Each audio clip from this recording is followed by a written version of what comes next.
Welcome to HRD TV. I'm Kylie Spear, and my guest today is Nick Southcombe, Chief Executive Officer at Frontier Software. Frontier Software has been recognised as one of the winners of this year's HRD ANZ Reader's Choice 2025. Welcome to you, Nick. Congratulations, and thank you so much for joining us today. Yeah, thanks, Kylie, and thanks for the invitation to have a chat with you today and to your audience. And firstly, I have to say that Frontier Software is very proud, but also very humbled, right, to receive this recognition. It's a very competitive market. There's some great solutions out there, and to win such an award is indeed very pleasing. And our staff in particular are very chuffed, right, that their efforts get recognised out there in the marketplace.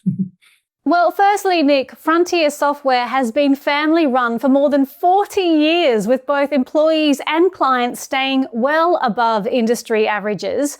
What does that culture of stability and loyalty look like day to day inside the business? Yeah, I think there's two aspects of that. Certainly Frontier Software are family owned, founded by Michael Howard, who's still actively involved in the company on a day-to-day basis, mainly focused on expanding the business overseas and on some new product. I think one of Michael's gifts, and he has many, is he's managed to employ good people over his time at Frontier Software to actually run the company for him and also bring innovation. Right, great people make a great company. So firstly, there's that. Our average tenure at Frontier Software is 8 to 9 years, which is almost unheard of in the IT industry or software industry. And to that point, we've also got some employees have been with the company for over 40 years as well. So there's a cultural family type aspect there. And in relation to culture and stability, we see it as being very much about strong personal relationships between the staff, right, and between our staff and our clients. And so we value that personal relationships, almost family type oriented approach to that, although we're a large company. We've got 370 employees in Australia, which will be a very large family indeed, and we're 550 globally. But those relationships are very strong.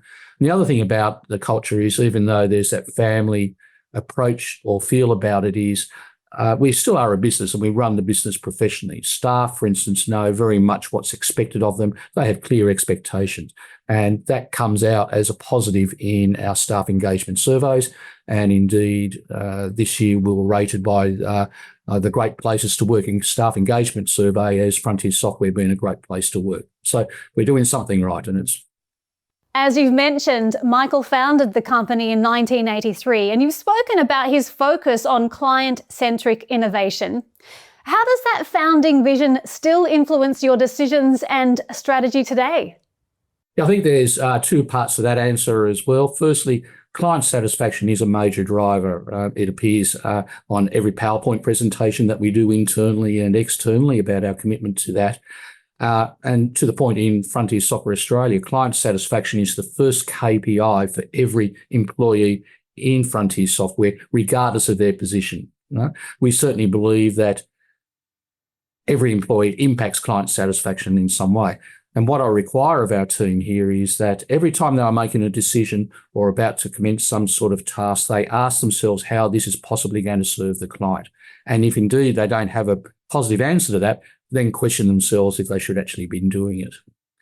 The second thing is, and this is what entrepreneurs do, both Michael, being a very strong entrepreneur, obviously, and our team inside Frontier Software, they look for points of pain that clients may be experiencing for which they currently have no solution, and for other gaps for that matter as well. And we work out how to solve those either through our software products or our services. And sometimes, and this is what entrepreneurs are good at, they see something that clients can't see themselves because they're looking from the outside in. So it's all about the client benefit, the value that we can add.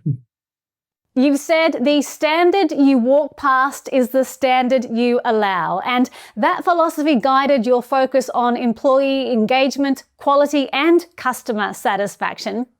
Can you share how that played out in real initiatives, Nick, and what impact you've seen? Yeah, quality is a very good place to start.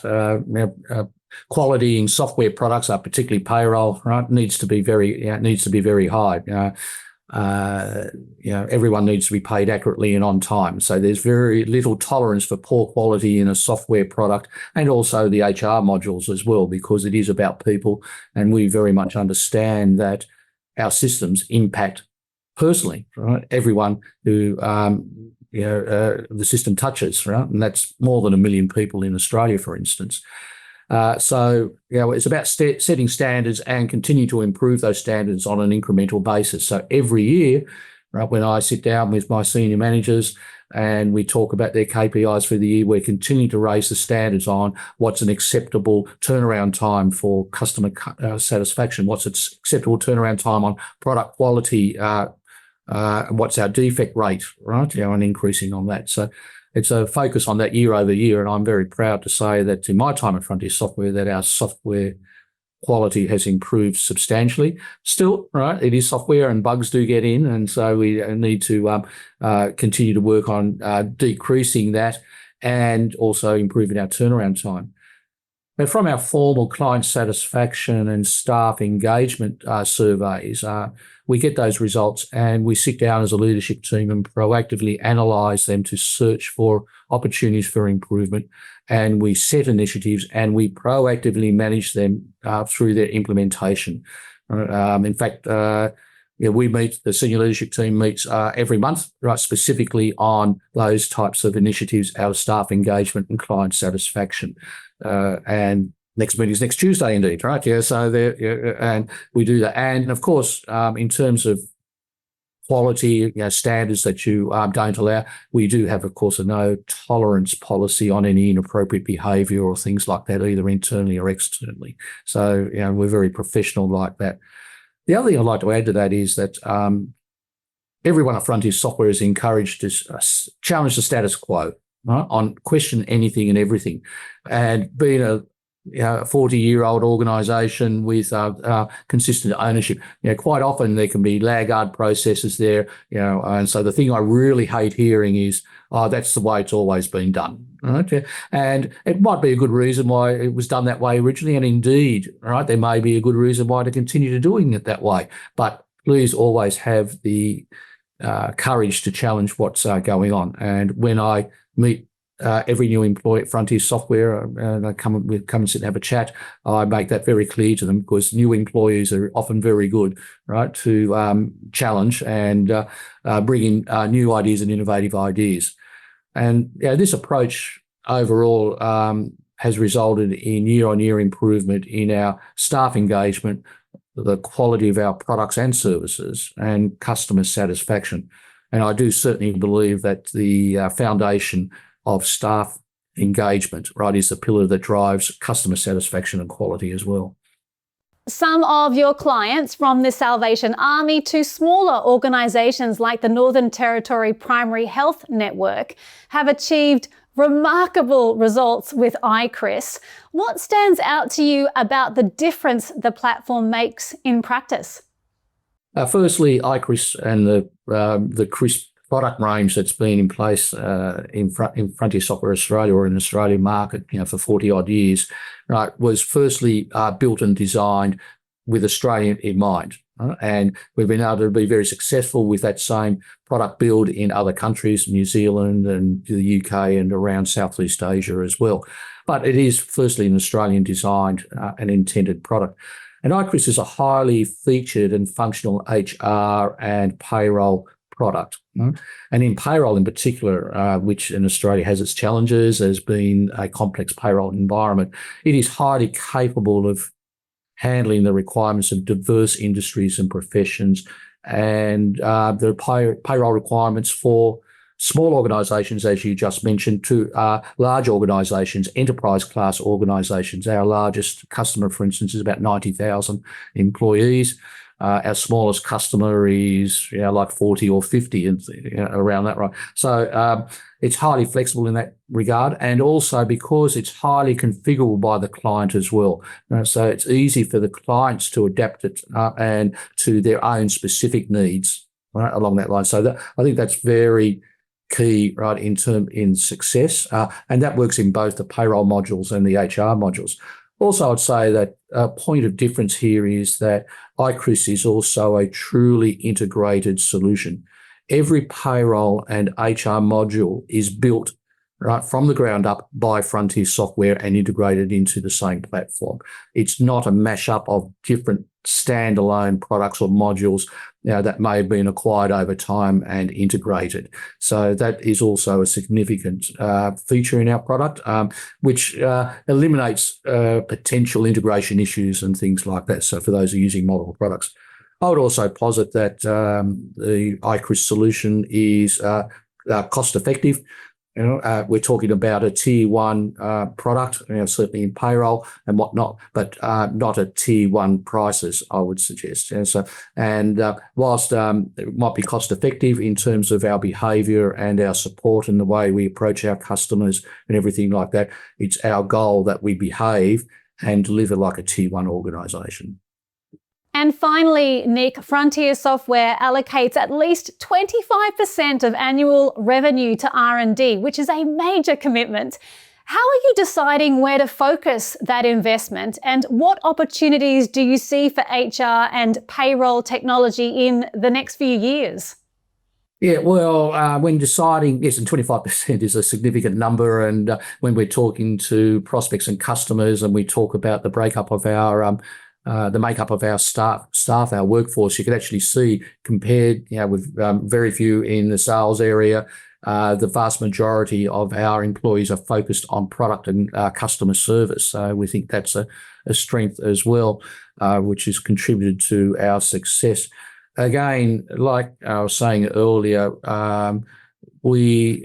where do we focus? Well, we analyse what our clients are asking for, where they're indeed dissatisfied from our client satisfaction surveys, and focus on that. So we very much try to be client-driven in terms of how we direct our R&D research, but we're also, of course, looking into the future. We build new products, and when we do that, we usually go out there and do customer workshops to build a product that is not what one person, an engineer, thinks the customer might want or the market might want, but indeed what clients are actually asking for. And as you get to that real innovative space, which the crisp module really was, and that's where an entrepreneur comes in and says, oh, look at this, right? And we're probably seeing a lot of that coming through nowadays, where in terms of how AI, right, is going to be brought into products and what new opportunities that opens to address, as I've even suggested before, opportunities or points of pain that perhaps even organisations themselves don't yet realise they have. I think in terms of HR and payroll technology in the next few years, in the payroll space in particular, but this goes into HR as well, compliance continues to be a major thing. So payroll compliance continues to be a major focus for organisations and the people leaders.